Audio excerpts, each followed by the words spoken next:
Hello besties, so good to see you again. Welcome if you're new. If we haven't met yet, my name is Michelle and welcome to the channel. I share a little bit about everything here. I love to travel, I love to sew and craft, and I love all things girly. So stick around for the journey. Today's video is gonna be a fun one. I'm gonna take you guys behind the curtains and I'm gonna show you guys exactly how much I've spent in 2024. I've never done a video like this before, but I want to be transparent and vulnerable about my finances. It's something that I have been passionate about, especially when it comes to women. Learning about financial literacy and being knowledgeable about your money, I think is so important. So I've kept a budget for I think the past 3 to 4 years now, and I'm going to show you guys exactly what Excel sheet I use, how I set it up, how I track my money, and to give you guys a bit of context as to who I am 25. I graduated university back in 2021. I did a post-grad certificate for about a year and then started working full-time in 2022. So I've been at my job now for about 2.5 years. I do live at home with my parents, and it is the biggest money saver for sure. Not having rent significantly reduces my expenses month to month, and that is truly the place where I save the most amount of money. And I also have no background in finance or anything. I'm not a financial advisor. I didn't study this in school. I'm just a girl who did some research about personal finances. It's something that I'm interested in. So I've been learning over the past few years. I still don't know a lot. The budgeting sheet that I use is actually something that I just found for free on Google. They had an Excel link and they also had a Google Sheets link, which is what I use. And it's been great so far. I really like the graphs and the charts that they provide. Some of the formatting I don't particularly love, but honestly it works. It's just a personal preference. But I'm going to show you guys how much I've spent in each of my budget categories. I'll show you what my estimated budget was for the category and how much I actually spent. And then we will look at my biggest spending categories, which is probably what I will have to work on for next year. And then I will share the exact number of how much I spent in 2024. And then we'll go into my goals that I hit this year and goals that I will be working on for next year. All right, so this is the budget tracker that I use. I just found it on Google for free. It's by the measure of a plan, and I will link this spreadsheet down below so you guys can access it and use it for yourself as well. I will show you guys how I set this up for myself. So down at the bottom here, there's a category setup section. This is where I put all of my expense categories, and this is completely customizable. You can include any expense categories that you want, and I know some people do it differently in terms of, categorization. For example, I know for food and dining, I know people like to separate it out by like coffee shops, restaurants, takeout, but for me, I just use one general category as food and dining, and that works for me. And also I want to make note that I will not be sharing how much I make in this video. I will only be disclosing how much I spent in this year. So this is how the expense category is set up. You just input the date, the store, the amount, and then the expense category.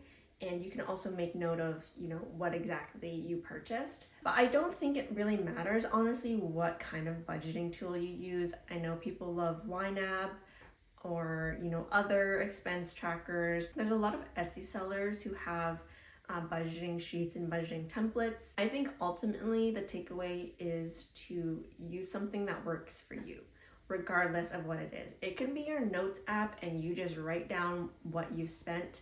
You can use pen and paper if you want. You can make your own budget tracker on Excel or Google Sheets. Do what works for you. I think that is most important. The income tab is similar to the expenses, but I will go into my budget targets, and this is where I set, a budget for myself each month, and we will see what I actually spent. So taking a look here at my expense categories, I expected to spend $150 on entertainment each month, about $200 on food and dining, gas would be $120. I have gifts and groceries at $100 here. Rent I've got at $250, but it was more like $200-ish each month For shopping, I have a budget of $150. My student loans were at $130, and then everything else is about like $50 and under each month. But this is where you set your target budget, and then you'll also see here like this is what your implied annual spend would be if you followed your budget exactly, which very rarely happens. So let's see how much we actually spend each month.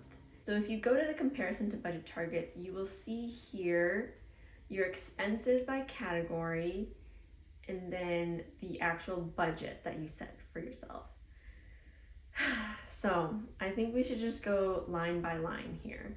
So this is from January 1st to December 31st of this year. I'm filming this December 16th, so it'll be a bit off, but I did try to account for things that I know I will purchase within like the next 2 weeks or so. But let's just go down line by line here. So beauty maintenance, my budget target was $600 and I only spent $324, which was good. But also, why was my budget target at $600? That seems kind of high. But honestly, you know what? Most of this beauty maintenance cost comes from my hair, and I only go twice a year, so that's kind of like checks out. Not really, but anyway, I only spent $324 for the year on my hair, and I probably will stop going next year, to be honest. I kind of want to go back to my original hair.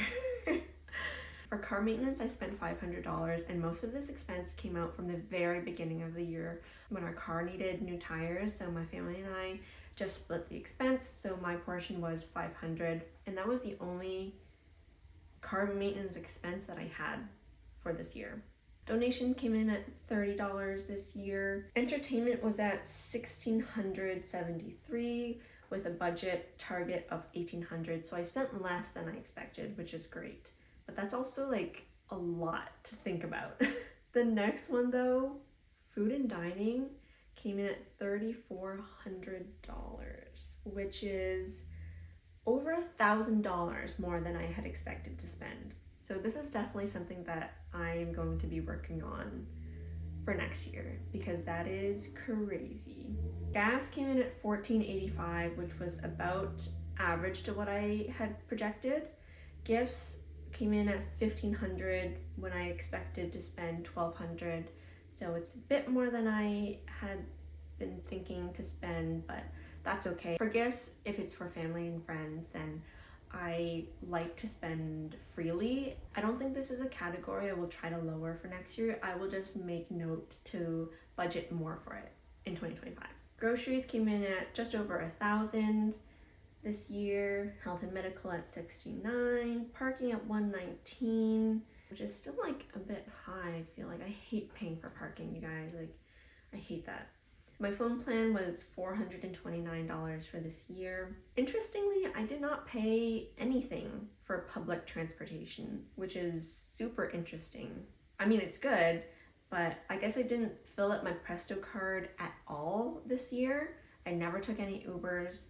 The only Uber that I took was reimbursed by work, and then honestly, like if I did take an Uber while traveling, that would just go under my travel expense. So in terms of public transportation, just to get like from home to somewhere, I spent nothing this year, which is great. For rent, I spent a little over $2,200, and then shopping came in at $23.84, which was well over my $1,800 budget that I set for myself. So another category I will probably be working on for next year. My student loans were $1,400. I pay $130 a month because my interest rate is at 0%. So I've just been making the minimum monthly payments for that. My tithing came in at $550. I'll probably increase that a little bit for next year as well. Travel was $3,352, which is over my budget. I do want to mention that my travel expenses are probably higher than this $3,300, and that is because I have a travel sinking fund that I pull money from, and I pull money from that account without tracking those expenses. In my mind, because I've saved for that money already, I don't want to have any anxiety or worries when I pull that money for traveling, because I've already done the work in saving that money and I just didn't account for it in my budgeting. So I know my travel expenses probably a bit higher than 33.52. It's probably like 4,800 like total for this year. And that kind of makes sense because I did go on, well, I went to Iceland in June, I did a cruise in October, and I'm going to New York next week. So I'm thinking like probably 4,800 to be honest for travel. But that's the reason why it's not accounted for in my budgeting tool. So that's why there's a discrepancy there. It's just because I've pulled from my savings account, which I've done the work in saving, so I didn't put it in my budgeting tracker. Then we have other at 145, which I'm pretty sure is just my credit card fee. I got the Amex Cobalt this year, which I think is $150 a year, but I also got a $100 rebate for the first year. So the expense for the credit card was probably only like $50 for the year. And then for business, I have 17 because I recently opened an Etsy shop and all of my products are digital. So this expense was literally just the cost of opening an Etsy shop because I don't really have any other operating costs. So that is in total what I've spent every month in the year of 2024, which is crazy.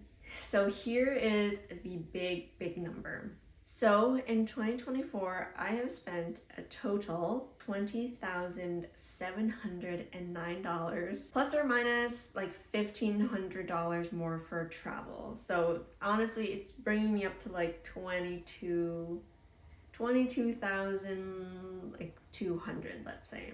22,200 is how much I spent in 2024, which is crazy to think about because when you do your budget, like if you do your budget every month, like I only see my monthly expenses like for that month. So it's not, that high, but seeing the number like all combined here is really jarring to see. And it just makes me think like, oh my gosh, what did I spend all this money on? But I think I did a pretty good job at saving this year. I'm proud with, how much I have saved and the goals that I was able to hit. So I do have some things to improve on for next year, obviously, but there you have it, 22,200 for 2024. That's how much I spent. I do also just want to show you guys some of the graphs and charts that this budget tracker has. I think it's really interesting to see like visually how much you've spent in comparison to like your budget categories. So these charts show how much I have spent per category. And interestingly, food and dining and travel came in at the highest. But travel was probably higher, to be honest, because there's some money that I did not account for.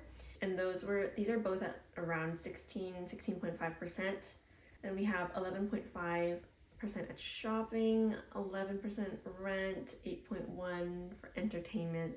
Like this is really interesting to see it, like your expenses broken down. And then on average, I spent $285 for food and dining, $279 on travel. And then same thing with your income, actually. It'll show you how much income you've made by category. So obviously the most I made this year was from my paycheck. But this information is really interesting to see. So that's actually pretty cool to like see it broken down like this. And then also you can see here, you can drill down on your expenses and it'll show you, and it'll give you a visual of how much you've spent each month for that category in comparison to other months. So for food and dining, I spent the most in June of this year. I spent $550 in June for food, so that's kind of crazy. For shopping, I spent the most in November, probably because of Black Friday and the holidays, but this is actually pretty cool to see on a month-to-month basis. So there you have it. That is how much I have spent in 2024. I do want to share some of the goals that I had coming into 2024. My biggest goal this year was to hit a certain financial milestone, and I don't want to say exactly what it was, but I was able to hit it this year back in July, and I am so proud of myself. I am so grateful that I was even able to hit that milestone, but I know it was also because I had saved really well. I made good financial decisions, and I was able to set myself up to hit that goal, and I'm just really proud that I was able to do that this year. So one of the things I think I did well this year was waiting until a product was completely gone before buying another one of that item.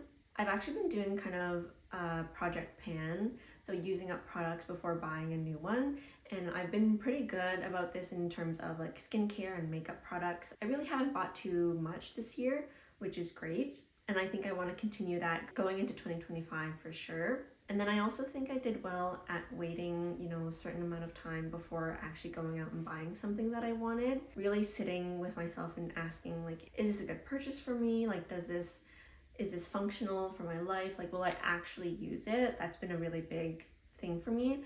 So I've been really good at like waiting to buy things instead of like impulsively purchasing things right as I see it. Now, for my goals for 2025, I actually don't have like a big monetary savings goal that I have in mind. I just want to continue saving the way that I have in 2024. One thing that I do want to do next year is to increase my income somehow. I think this will obviously really help in terms of budgeting and saving more money, but this is something that I want to work on for 2025, and just like career-wise, like maybe doing some more side hustles and bringing in extra income other than just my paycheck. So that's something that I will be working on for next year. And then two things that I want to focus on for next year is continuing my budgeting habits that I already have, and then being more mindful about purchases that I make. I think this relates more to like food and dining, to be honest. Sometimes I just make impulse purchases when it comes to food, like, oh, I really want to try this, I want to eat this or whatever.